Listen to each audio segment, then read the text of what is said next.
Mes chers parents, ne rendons pas le mal par le mal. Soyons tolérants. Dieu est fort. Semblez, Tania ou moi elle dit que toi, non?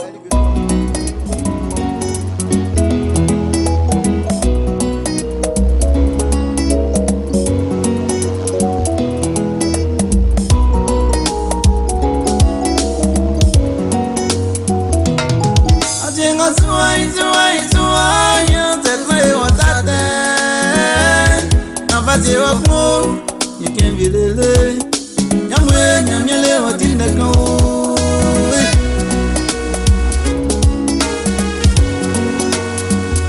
Managa, is one, that's my Fifi. Navasi, you can't be the young way, young yellow, what in the go.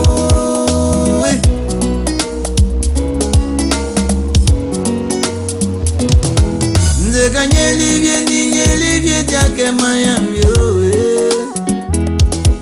Kanye livye take Miami Il a bien un anglais Anana kande klewa kwa seke kwa usambaba Anana kande klewa kwa seke kwa usamama Yamye On a quoi même Billy et son frère à la profite Socrates.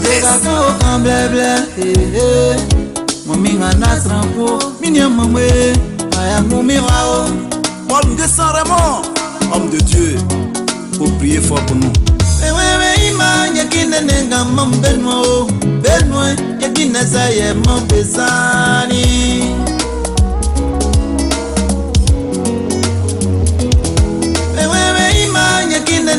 Mon Benoît, yakina saye mon besani.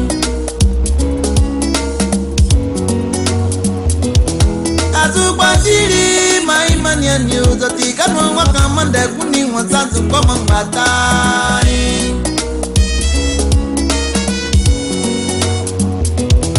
Mesaje ole mwatika suma fweza o.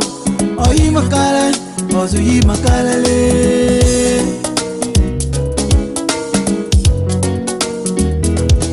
Nyambe boye di kumbe kuni nenyo Nyambe bonye di kumbe kuni ne Ayuri jala tuba kien watakie Buni yele keye mantundelie Ne Eflontunde Buni yele keye mantunde Eflontunde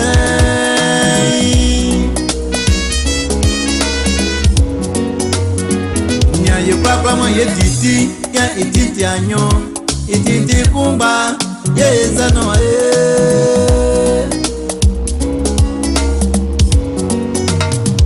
nya ye papa mo ye titi ya ititi ansan ititi kumba ye zano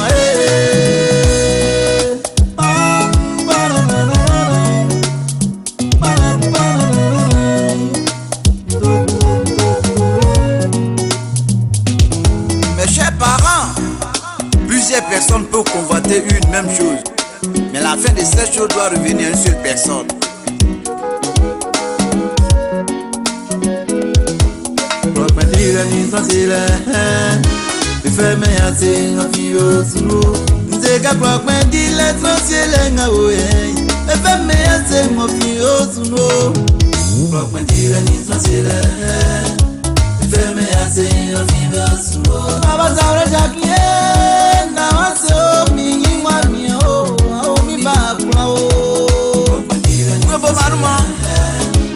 Petit Paris, Magouba Mejurien, Nawaso, Modi Manu Manio, Aominia Pao.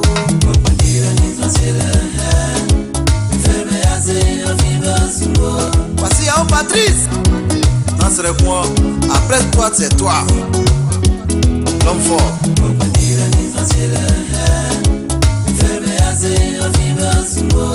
Mami tu black ma blessé la ni bientôt la ni on peut mettre mon opinion sur moi on peut dire ni facile fait mais assez on vit sur moi fama ni mimbo oyenga toli elenga moza milei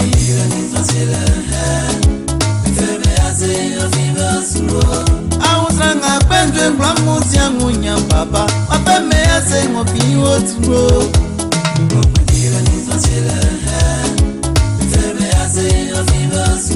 Ona bajo Daniel Blao minyi wa miyo Robo manu manyo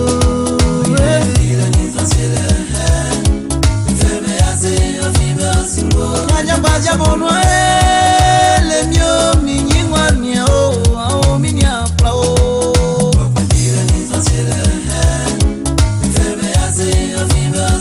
Alangam de miniki Apuwa kae muminga nasi Minya maklao Alangam confirmement Et you music Malade, salut. Yopoué Barnabé, de mon vieux père. Oh, mon papa, Ngouran Attila.